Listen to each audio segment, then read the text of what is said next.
Hello, everybody. It's Joe Pusateri, and I am living the sober life.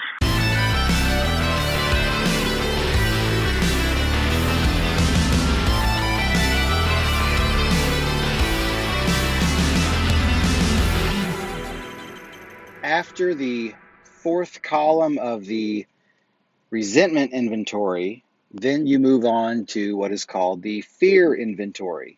So, what you have already is a list of four columns, and those columns are what or who you're resentful at, why, what it affects, and where have I been selfish, dishonest, self seeking, or frightened. Next, you go and you write out your fears. And fear of success, fear of failure, fear of whatever, the dark, getting old, mental illness, disease, germs, whatever. And you write them out, and then you write why you've had those fears or what it is that makes you so afraid. You just kind of explain those fears. So, what I did is, I would write out what the fear is, and then I would write 4 or 5 sentences of why that is. The purpose of doing that is because you'll, kind of get underneath your fears to see what is at the root of it. And they all typically kind of seem to spring from the same thing, and that's insightful to know what it is that you're afraid of or what connects all of your fears. And what I found is I thought I had about, I don't know, 10, 15 fears, and in reality, I had maybe three. They all were just different manifestations of basically the same couple of things.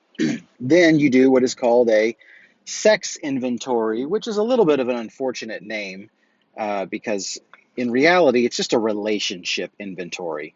And you write out a list of all the people that you've had, close, intimate relationships with. So for me, I wrote down all the girlfriends I'd had over the year, my wife, and so forth. And then wrote, the places where I had aroused suspicion or jealousy, anything that gets in the way of having an equal, mutually beneficial, loving, trusting relationship.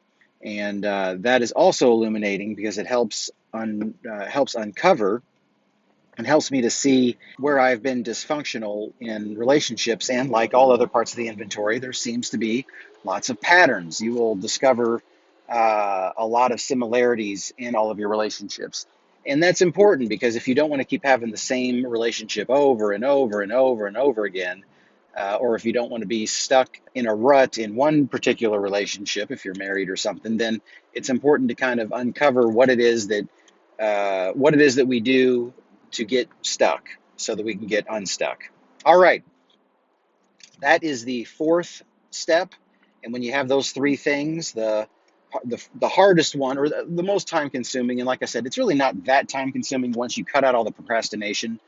But the one that has the most steps and is the most involved is the resentment inventory. After that is the fears inventory. And after that is what is commonly called the sex inventory. I think probably a more accurate name would be a relationship inventory. And then you are done with your fourth step, and you will have done a lot of writing.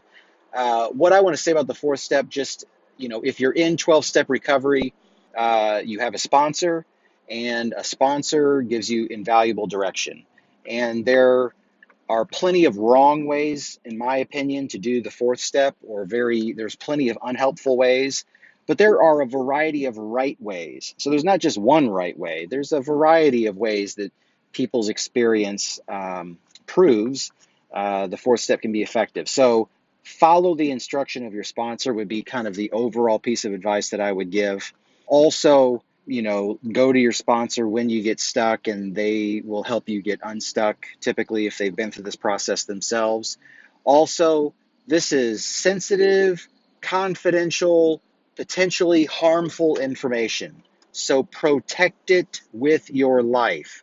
If you're going to be honest and thorough, which if you want this to be effective, you need to be honest and thorough, then you really need to get everything out. And when I say everything, I mean everything. And there might be some stuff that comes out that if it fell into the wrong hands could be very, harmful and damaging. So if I, on my fourth step, end up uncovering things that I've done in drunkenness, I don't want certain people to find that and read it, so I need to protect it, hide it.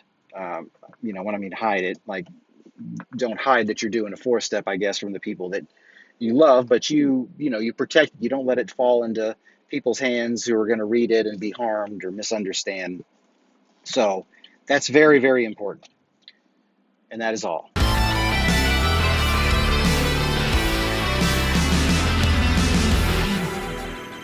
Fear of success, fear of failure, fear of whatever, the dark,